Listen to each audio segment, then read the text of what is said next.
Good evening, my dear brothers and sisters. In our journey during this Holy Tuesday, we continue to journey with the Lord.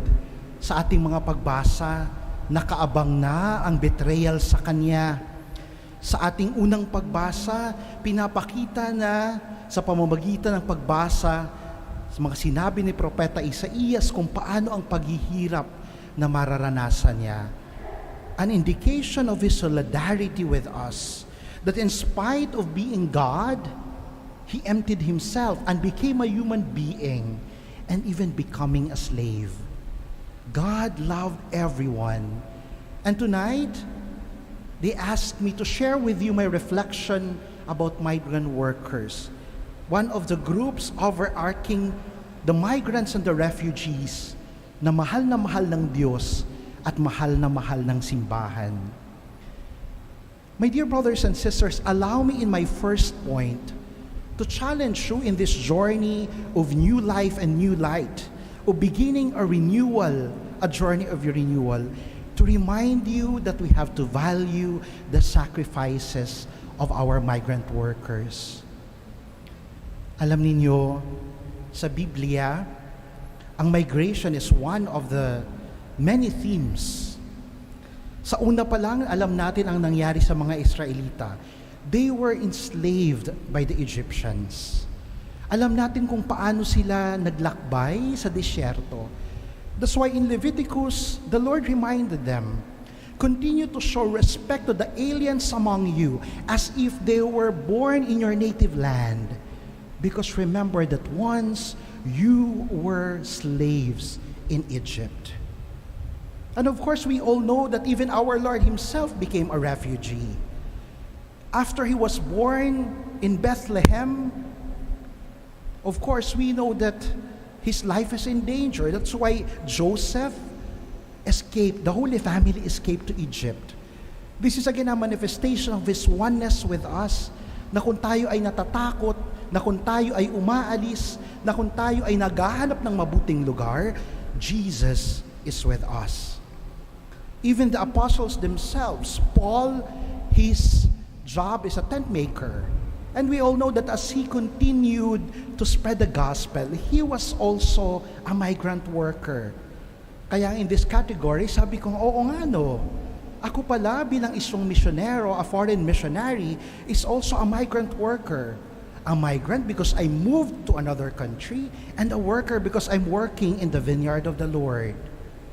So mga kapatid, mahalaga ang migration, mahalaga ang paglilipat kung kinakailangan dahil ito ay nakasaad at kasama sa buhay kahit ng mga tao sa Biblia. This is very close to our heart, the reminder to value the sacrifices of our migrant workers. Why? Because we know that the Philippines had a lot of overseas Filipino workers. In the current statistics of PSA, or Philippine Statistics Authority, as of 2020, there are 1.77 million Filipinos working abroad. And out of this, almost 60% are women, 59.6 to be exact. And 46.7%, almost 50%, are workers of what we call elementary occupations. Sila yung mga gumagamit ng physical strength, and their works are routine like cleaning. Of course, we know that a lot of them belongs to the domestic jobs like domestic helpers. And this is a reality. That's why a lot of us are their family members, kaibigan, kamag-anak.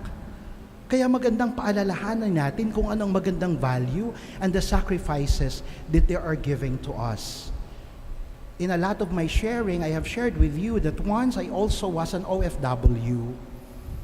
I am a computer engineer and I worked in Japan for 6 years. Alam natin na hindi lahat ng OFW ay nagsasuffer. Marami sa kanila really successful in terms of financial or even have a very comfortable life. Pero hindi natin pwedeng alisin na mas marami ang naghihirap. In one of our prayer meetings in our prayer group when I was in Japan, pagkatapos ng aming prayer meeting, one of the titas who shared really a very good reflection about the gospel, immediately blurted out and cried. Sabi niya, I am an educated woman because I know that she's very intelligent. I am an educated woman. I even graduated in college with honors. Pero anong ginagawa ko? Nagkukuskus ng toilet. Ano ang ginagawa ko? Nag-aalaga ng mga bata na hindi ko anak. Where is justice? And I remember one of the members also, as a a friend, always serving in the church in Tokyo.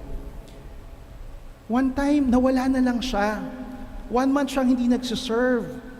Sabi ko, anong nangyari? And then all of a sudden, nalaman na lang namin na hindi pala siya documented. At siya ay kinulong na parang isang kriminal.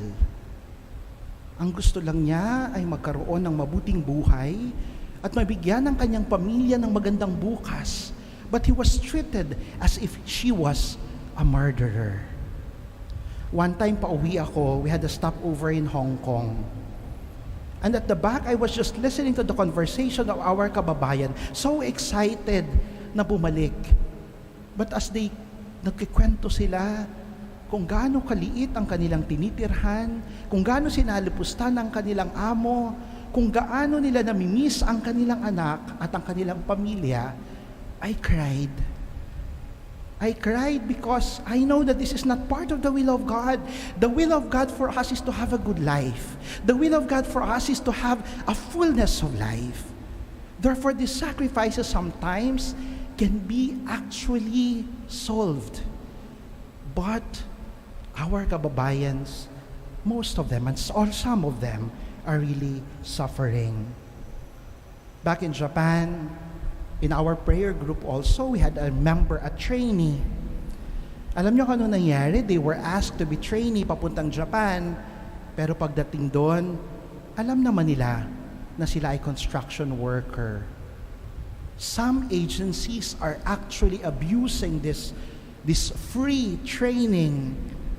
I know that this is solved already. I hope it is solved already. I tried to research about this. I think the Philippine government and the Japan government already solved this.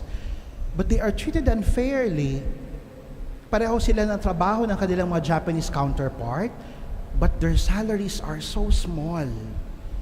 At sometimes wala silang off. And they are put in the most dangerous, work in the construction work, handling chemicals that are toxic. My dear brothers and sisters, being a migrant worker is not easy. Common to all of us are actually being uprooted to the culture, to the religion, and to the comfort of our family. Isa sigurong common lalo ng matagal nang nagtatrabaho sa abroad or mga migrants and migrant worker, ang dami mong namimiss, lalo na ang pagkain. Kasama na pala ang pagkain. Siyempre, namimiss mo yung pamilya, pero kasama na rin yung pagkain. I was so blessed when I was in Japan. I was assigned in Tokyo, and then after that, in the Yokohama area, sumalapit sa mga Filipino store. So nakakabili ako ng chippy, ng pancit canton, ng kung ano-ano man na gusto ko, na namimiss ko. Sinigang mix, kung gusto mo magsinigang. But I realized actually, mas nahirapan ako pagdating sa South Africa kung saan ako naka-assign ngayon. Because I'm assigned in the northern part of South Africa, and going to capital, you have to drive 6 to 8 hours. Kaya mahirap. Nung lockdown, mas marami ako natutunang recipe dahil sa YouTube. Kahit na minsan iba talaga kasi iba rin yung merong wala eh. But you have to make of it. Pag na-miss mo ang lumpia, na-miss mo ang ginataang bilo-bilo, minsan na-miss ko ang turon, I have to make whatever meron doon. And this is actually a very good virtue also of Filipinos. We are so flexible. In South Africa, we have meron tayong tinatawag na mopani worm. Kumakain po kami ng uod doon. Noong una, pag tinitingnan ko, sabi ko, parang hindi ko naman makakain to. Pero sabi ko doon sa nagluluto, pwede bang pakat mo na lang para medyo hindi naman siya magmukhang uod? Kasi the usual that they serve, talagang uod, hindi mo talaga siya makain kasi parang pagtingin mo pa lang, parang ayaw mo nang kainin. So dahil sobra ko namimiss yung dried squid, Kasi sa novitiate, yun ang favorite namin na almusal sa Mindoro. Sabi ko, isipin ko na dried squid to. Tapos nung ningunguya ko siya, oo nga, dried squid nga. Medyo malapit yung lasa niya. So I was so happy. Minsan naaliwin mo na lang ang sarili mo dahil sa namimiss mong pagkain. No? But it actually helped a lot because of our flexibility as Filipinos. But as our response, as family, relatives, friends of our overseas workers, of our migrant workers abroad, I would like to propose 3 things. First, let's reach out. Let's have deeper relationship with them. We are so happy that in our generation, meron ng internet. Because before, magre-record ka pa ng mga cassette tape na iniikot-ikot. Mukhang nalalaman tuloy yung generation ko. Tapos magsusulat ka pa talaga. But right now, we can have deeper connections because of technology. Secondly, let's value their sacrifices. Kung ikaw ay pamilya ng OFW, pwede po ba let us save? Hindi po pinupulat ang pera abroad. Pinaghihirapan ito. We have a lot of migrant workers who have 2 or 3 jobs, especially in the States. No? At marami pang iba. Let's value their sacrifices. I forgot to mention, alam mo, the highest concentration of OFWs in Asia, more than 80%, and 26% are in Saudi Arabia. Different religion. Kaya I'm so inspired with our migrant workers doon. Alam mo, may nag-share sa akin, alam mo, Father, dahil bawal kaming magsimba, ang ginagawa namin, sa isang kwarto, linalagyan namin sila ng mga dyaryo para hindi marinig sa labas. And then we try to pray and read the Bible. Kaya let's value their sacrifices. Hindi yung pag-uwi nila, minsan, naalala ko nung nagtatrabaho pa rin ako sa Japan, minsan andyan, hihingi ng maraming pasalubong. Hindi mo lang makapagtanong, kamusta po kayo? I am here to rest, pero minsan, mas inaantay pa yung pasalubong kesa bigyan ng pahinga ang OFW na pagod pagkatapos ng ilang taon ng pagtatrabaho. That's why if you have a family and a friend who is OFW, can you give time with them to rest also? Later on, humingi ng pasalubong. At kung may pasalubong sa inyo, treasure it, kahit gaano pa kaliit yan. But most importantly, save. A lot of our kababayans, pag uwi nila, magsisimula silang muli. Because a lot of families are thinking na pinupulot lang ang pera at wala silang napupundar. And my last point is very timely and very practical. Can we vote wisely? May factor ang ating boto. Patuloy nating i-research ang plataforma ng ating mga kandidato para sa ating mga migrant workers. The Philippines is so rich. Ang yaman ng bansa natin.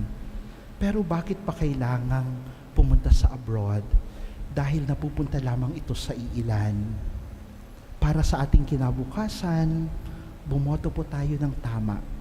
At patuloy natin, the most ideal thing is, alam niyo kung magtatanong kayo sa kanila, hindi ko konti ang magsasabi na, sana hindi na lang ako babalik. Sana mayakap ko araw-araw ang aking mga anak. Sana makasama ko parati ang aking asawa. For their sake, and for the future of our country, and for our love for God, let us vote wisely.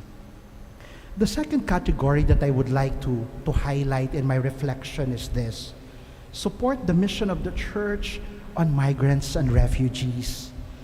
You know, the basis of the teaching of the church in migration is the dignity of the human person. As God created us in His image and likeness, ang bawat isa sa atin ay may dignidad na equal at pantay-pantay. A lot of stereotypes among the migrants and the refugees are this: either pabigat sila sa lipunan, or pangalawa, nagkukos sila ng chaos and violence in society. This is very rampant in the States or in European countries with or a lot of refugees and migrants coming from Middle East. Ang dami ang misconception about them. Even in South Africa, a lot of neighboring countries coming from Zimbabwe and Mozambique are coming to South Africa being abused, lalong-lalo na sila kapag sila ay undocumented. My dear brothers and sisters, this human dignity ay pareho sa ating lahat. I would like to ask you, marami sa atin nag-outreach lalo na kapag December, pag pumupunta ka sa in an outreach area sa lugar ng mga mahihirap, obserbahan mo kung ano ang nararamdaman mo or obserbahan mo kung ano ang nangyayari sa mga kasama mo. Sometimes we are there like we are superior. We are giving these goods out of pity for you. Dahil ako, blessed ako ni God. Ikaw, minsan, nararamdaman nila na, ay, parang second-class citizen lang ako. But my dear brothers and sisters, this is not the real outreach. The real outreach is to treat the other person as if because we are equal in dignity, and equal in the image and likeness of God. Pansinin niyo kapag nagdo-donate kayo ng damit, yung in South Africa, one time, I felt so, naiyak ako. We had a lot of friends from Europe. Pagdating nung mga bagahe ng mga old clothes, ang mga dinala nila, halos hindi mo na masuot. Ang dumi-dumi. And even here in the Philippines, nakita niyo yung bagyo na ang daming nagbigay ng mga old clothes. Tapos natutuwa sila kasi nagpicture-picture sila, di ba? Kasi ang kakapal, puro mga winter clothes. Paano nila masuot yun? Meron pang mga gown, di ba? Meron pang mga commercial to. Pero Jollibee and McDo, for example, mga uniforms. I mean, okay lang naman yun. Pero yung madumi, yung hindi man lang nalabhan, yung tipong parang basahan na lang, you know what signal are we giving kung nagbibigay tayo ng ganon? That you do not have dignity, that we are not equal in dignity, na ang kaya mo lang isuot ay ang madumi kong damit na pinaglumaan ko na. If we treat our brothers and sisters equally, we want them to eat what we are eating, and we want them to wear what we are wearing. Kaya sa susunod na mag-donate kayo and mag-reach out, can you please check, maisusuot ko pa ba ito? Can I actually wear this outside? If your answer is no, huwag nyo nang ibigay. Out of the dignity, labhan natin kung pwede pa plansyahin para pag natanggap niya, sasabihin niya, wow, the giver treat me that we have equal dignity. The same principle goes on how we should treat the migrants and the refugees. This is basically about the dignity of the human person. Ang dami nating matutunan sa kanila. Ang kanilang kultura ay napakayaman. Noong nakaraan, nagkwentuhan kami ni Father Jerome Marquez, our provincial, kasi nasa Lubang Island kami. Sabi ko, Father, when I was here, merong isang parishioner na tanong sa akin. Sabi niya, bakit kayo mga SVD, yung mga foreigner ay na-assign nyo dito? Sabi niya, bakit? Ang hirap kasi mag-aaral pa sila ng language. Minsan, hindi namin maintindihan yung Tagalog nila. It is not efficient, Father. Why you just not assign, Filipinos in our parish? And then I realized that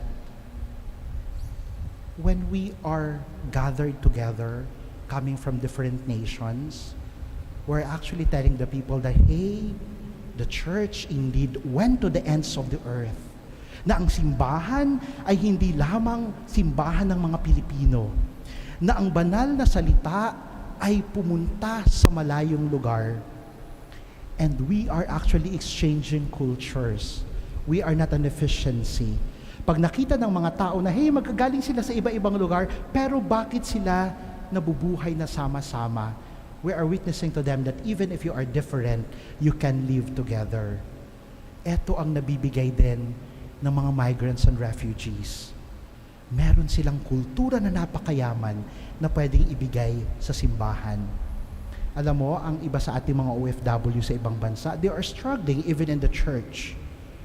Alam mo sa Japan, yung isang grupo, ano ba naman yung mga Pilipino, kain ng kain pagkatapos ng misa. Dinadala nila yung Nazareno. Ano ba yan? Ang itim-itim. But little did they know that out of our devotion, we can share something to them. That is why in the principle of supporting the migrants and the refugees, we are actually exchanging cultures, and the giver of the good news are also receiving the good news. No? Kaya ang prinsipyo ng simbahan sa pagtanggap ng mga migrants and refugees is this: we have to use our head and our heart. Our heart, we have to treat them as our brothers and sisters na merong maibibigay sa atin. They have equal dignity like us. Therefore, kailangan natin silang mahalin. But we also have to use our head. Anong ibig sabihin? So, Father, ibig sabihin, may i-open na lang yung border at patuloy na nabuksan lang at papuntahin kung sino man ang nangangailangang punta. But the churches also, we have to use our head for the common good.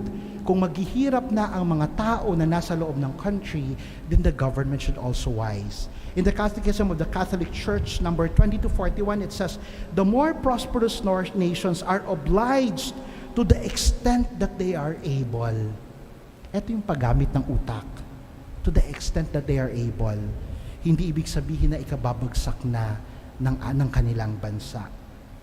And my last point, my dear brothers, so how are we going to support? For the second point, we have to pray for the mission of the church, for the migrants and refugees, and of course, we also have to financially support them. In South Africa, we have the World Day of Refugee and Migrants, and we're also giving, I think we're also doing it here in the Philippines. And lastly, my dear brothers and sisters, in this recollection, the third point that I would like to highlight is to acknowledge the diversity in our midst. Sa Genesis, nung sinabi ni God, I have created you in my image and likeness. Male and female, I have created you. Yung male and female na yun, diverse yun, pero kaya nilang mabuhay. In the letter of St. Paul to the Galatians, there's no longer Jew or Greek, no man or woman, no slave or free. You all have one dignity. In the history of our country, marami na rin pong migrants and refugees. Of course, the first one we all know, our Chinese brothers and sisters. Alam niyo sa history ng ating bansa, ang laki ng contribution din nila. Even our national hero, Dr. Jose Rizal, has actually Chinese blood. Kaya kung meron kayong time, visit Bahay Chinoy in Intramuros.